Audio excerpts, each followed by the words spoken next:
Nosotros sabemos cómo sacar a México de la decadencia. Va a depender de ti. Tenemos proyecto. 1. Rescatemos al Estado. El Estado está convertido en un comité al servicio de unos cuantos. En sentido estricto, hablando con la verdad, en México no hay democracia, porque la democracia es el gobierno del pueblo y para el pueblo. Lo que hay es una oligarquía, que significa el gobierno al servicio de unos pocos. Si hacemos valer la Constitución, sobre todo el artículo 27, vamos a poder rescatar bienes de la nación y del pueblo que se han entregado de manera ilegal a particulares, a nacionales y extranjeros. De Salinas a Fox entregaron 25 millones de hectáreas del territorio nacional a empresas mineras, sobre todo extranjeras, para la explotación del oro, de la plata, del cobre. Es decir, entregaron el 12% del territorio nacional. México tiene 200 millones de hectáreas. Lo que concesionaron, pues es del tamaño del estado de Chihuahua, que es el estado con más territorio en nuestro país, tiene 25 millones de hectáreas. Se llevan todas estas riquezas, no dejan beneficios, contaminan, pagan salarios de hambre. ¿Sabes cuánto pagan de impuestos las empresas mineras extranjeras? 5 pesos por hectárea al año. Por eso necesitamos rescatar los bienes de la nación, los bienes que son del pueblo, que esas riquezas se distribuyan con justicia, que no se queden, como ha venido sucediendo, en unas cuantas manos. 2, democratizar los medios de comunicación. El 75% de los mexicanos se va formando una opinión sobre la realidad nacional a través de lo que se les dice en la televisión. Y resulta que la televisión está concentrada en unas cuantas manos, en unas cuantas personas. Televisa está en manos de Roberto Hernández, de Balleres, Claudio X González, del Consejo Coordinador Empresarial, el que participó en la guerra sucia en contra de nosotros en el 2006. Germán Larrea, el de la Minera México. Es presidente del Consejo de Administración de Televisa, Pedro Aspe, secretario de Hacienda de Salinas, además de Azcárraga. Son los dueños de Televisa. En fin, los que tienen más poder económico son los dueños de la televisora más influyente en este país. Ellos son los que realmente mandan en el país. ¿Cómo se apoya esta oligarquía para hacer sus fechorías, para cometer todas estas atrocidades que han llevado a la destrucción a nuestro país, que llevan al empobrecimiento del pueblo? Pues se apoyan porque tienen el control de los medios de comunicación, no dominan con el ejército. La oligarquía no necesita usar la fuerza bruta, tienen el control de los medios de comunicación, tripulan la mente, tripulan el pensamiento de millones de mexicanos. Por eso hace falta que haya competencia, democratizar los medios de comunicación para que se escuchen todas las voces y de esta manera pues se tenga un mejor criterio. Hay muchas cosas que los ciudadanos no saben. Por ejemplo, han echado a andar toda una guerra sucia desde hace bastante tiempo, desde el desafuero en contra de nosotros para desprestigiarnos. Están empeñados en destruirnos políticamente, al mismo tiempo que ahora ya están proyectando a Peña Nieto, que va a ser el candidato de Televisa a la presidencia de la República. Ya la oligarquía tiene candidato, Salinas de Gortari es el jefe de campaña de Peña Nieto y Televisa la encargada de la propaganda, al mismo tiempo que a nosotros nos están haciendo a un lado y además nos atacan un día sí y el otro también. 3, crear una nueva economía. Ya está más que demostrado que la actual política económica no funciona. La han venido imponiendo desde hace 27 años. Claro, funciona para los potentados, funciona para la oligarquía. A ellos les ha ido muy bien, por eso no quieren que haya un cambio en materia de política económica, porque aunque le vaya mal al pueblo, aunque le vaya mal al país, a ellos siempre les va bien. Pero para la mayoría de los mexicanos, la política económica ha sido realmente un desastre. No ha habido crecimiento en la economía, no se han generado empleos. México se convirtió en el país del mundo que más mano de obra exporta al extranjero. La gente por necesidad tiene que abandonar el país porque aquí no hay oportunidades de trabajo. ¿A qué no sabes que el año pasado, de los 152 países del mundo, México ocupó el lugar 143 en crecimiento económico? Es decir, estuvimos entre las 9 peores economías del mundo. El año pasado también México fue el país de América con menos crecimiento económico y aunque parezca increíble, estuvimos abajo de Haití.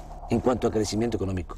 Y aún así no quieren cambiar la política económica. ¿Qué proponemos? Impulsar actividades productivas, crear empleos, rescatar al campo del abandono, apoyar a los productores, ejidatarios, pequeños propietarios, lograr la autosuficiencia alimentaria, también desarrollar todo el sector energético. Es un absurdo que estemos vendiendo petróleo crudo en el extranjero y estemos comprando gasolinas o otros derivados. Es como si vendiéramos naranja y compráramos jugo de naranja. Tenemos que producir aquí las gasolinas, hacer las refinerías que hacen falta, fortalecer la industria petroquímica, todo esto para generar empleos en el país. No olvidemos, si hay producción hay empleo, hay bienestar, hay mercado, hay circulante, somos un país fuerte, soberano. 4. Combatir las prácticas monopólicas, que se cumpla lo que establece la Constitución en su artículo 28, que no haya monopolios que abusen y que den precios exagerados, que afecten a los consumidores, como sucede en el país. Hay un grupo de monopolios vinculados al poder que tienen protección y que abusan de los consumidores. Nosotros los mexicanos tenemos que pagar porque existen estos monopolios, porque no hay competencia, más por los bienes y servicios que consumimos. Pagamos 3 veces más por el cemento que lo que pagan los estadounidenses.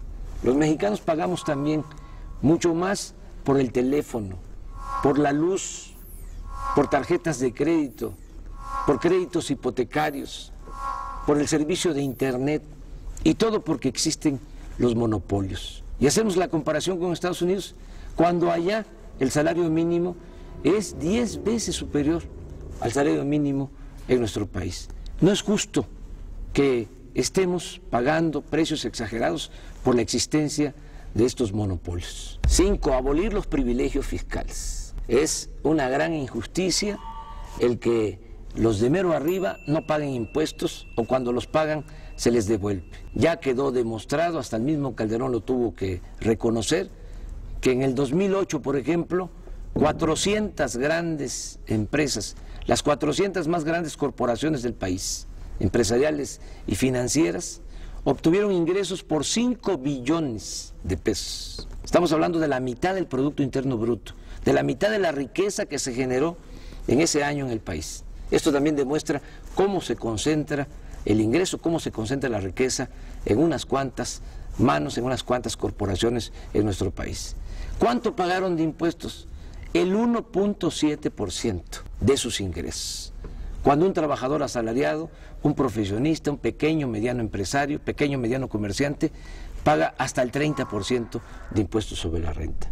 Que se termine con la llamada consolidación fiscal, con el hecho de que las operaciones millonarias en la bolsa de valores, pues no pagan impuestos. Entonces, que se terminen con todos estos privilegios fiscales, que se cumpla lo que establece la Constitución, que los impuestos se cobren de manera progresiva, que pague más el que tiene más. Eso es justicia fiscal. 6. Austeridad republicana. Le cuesta mucho al pueblo mantener al gobierno. Es un gobierno mantenido y bueno para nada. No puede haber un gobierno rico con pueblo pobre. Es mucho el dinero del presupuesto que se destina a pagar sueldos elevadísimos a los altos funcionarios públicos. Y no solo sueldos, tienen atención médica privada, cajas de ahorro, muchas prestaciones. Cuesta 1.500 millones de pesos mantener toda la flotilla de aviones y de helicópteros de los altos funcionarios públicos. No puede ser que haya sueldos de 600,000 pesos mensuales. Es un insulto. Hay que hacer un ajuste.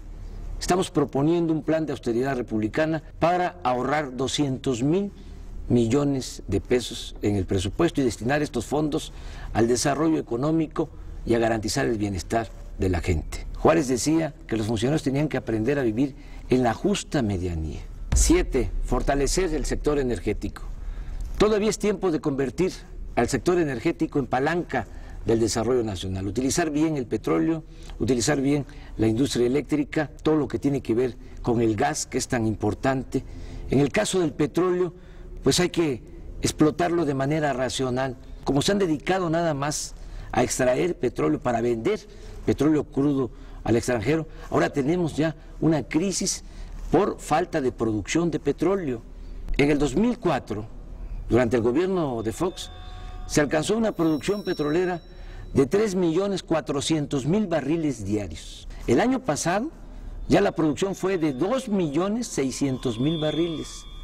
Es decir, en muy poco tiempo, estamos hablando de 4 o 5 años, se cayó la producción en 800.000 barriles diarios.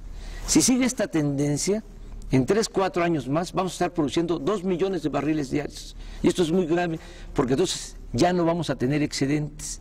Eso es lo que necesitamos para nuestro consumo interno. Pero por si fuese poco, vamos a tener que seguir vendiendo petróleo crudo porque no tenemos refinerías en el país. Vamos a tener que seguir comprando la gasolina en el extranjero. Por eso es urgente destinar recursos a la exploración. Y no hace falta ir a las aguas profundas. En aguas someras, en los litorales de Veracruz, de Tabasco, de Campeche, hay petróleo suficiente, pero hay que invertir en exploración. Hace falta también ya decidirse a construir en serio las 3 o 4 refinerías que hacen falta para dejar de comprar la gasolina en el extranjero. Por nuestro movimiento se vio obligado el gobierno usurpador a decir que iban a construir una refinería. Ojalá y me equivoque, pero va a terminar el sexenio y no van a pegar un ladrillo. Son muy ineficientes, además no les importa el desarrollo de nuestro país. A ellos lo que les interesa son los negocios. En Pemex hay una gran corrupción y todo eso se tiene que terminar. Lo mismo en el caso de la industria eléctrica. Hay que revisar todos esos contratos que han entregado a empresas extranjeras para instalar plantas de generación de energía eléctrica en nuestro país. Estamos pagando la luz a precios muy elevados porque la Comisión Federal de Electricidad está comprando toda la energía eléctrica a empresas extranjeras. El 40% de la luz que consumimos ya se está comprando a empresas extranjeras. 8. Alcanzar la soberanía alimentaria. Tenemos que producir los alimentos que consumimos, dejar de comprar maíz, frijol, arroz, leche, carne de cerdo, carne de res, desechos de pollo en el extranjero. Es un absurdo que se haya abandonado el campo y que no estemos produciendo lo que consumimos. El año pasado, a pesar de la recesión económica, se tuvieron que destinar 16,000 millones de dólares para comprar alimentos en el extranjero, cuando podríamos estarlos produciendo en nuestro país, además generando empleos, evitando de que la gente tenga que irse a buscar trabajo a Estados Unidos. Se está despoblando el campo. También tenemos que apoyar la producción de autoconsumo. Millones de campesinos pobres, indígenas, viven de lo que producen, de la economía de autoconsumo.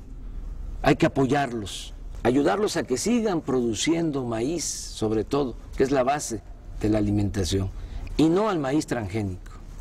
9. Establecer el estado de bienestar, que se garantice la seguridad, el bienestar del mexicano, desde que nace hasta que muere, desde la cuna hasta la tumba. Ese es un ideal, se puede lograr.